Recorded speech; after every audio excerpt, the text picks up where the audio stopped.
आपण बघत आहात आवाज कसमादेचा।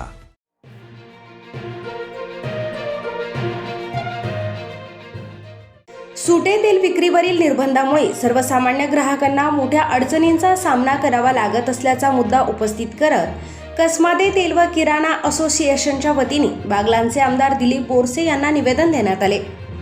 कळवण, सटाणा, मालेगाव, देवळा आणि चांदवड परिसरातील अनेक कुटुंबे मोलमजुरी व रोजंदारीवर आपला उदरनिर्वाह करतात। या मजूर वर्गाचे उत्पन्न पूर्णतः रोजच्या रोजगारावर अवलंबून असल्याने त्यांच्या आर्थिक परिस्थितीवर सुटे तेल विक्री बंदीचा परिणाम होत असल्याचे निवेदनात नमूद करण्यात आले। सरकारने सुटे तेल विक्री संदर्भात कडक निर्बंध लागू केल्यानंतर व्यापाऱ्यांनी सुटे तेल विक्री बंद करून पॅकबंद तेलाची विक्री सुरू केली आहे।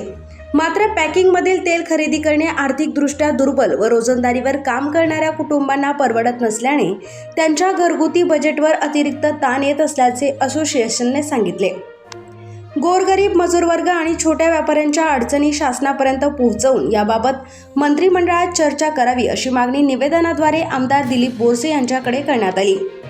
यावेळी किशोर भांगडिया, प्रदीप भांगडिया, बेनीराम राणे, शरद बदान, राजेंद्र येवला, अमित अजमेरा, जगदीश बदान, बापू नेरकर, अरुण येवला, मनोज छाजेड आणि बाळा सोंजे आदींसह व्यापारी उपस्थित होते।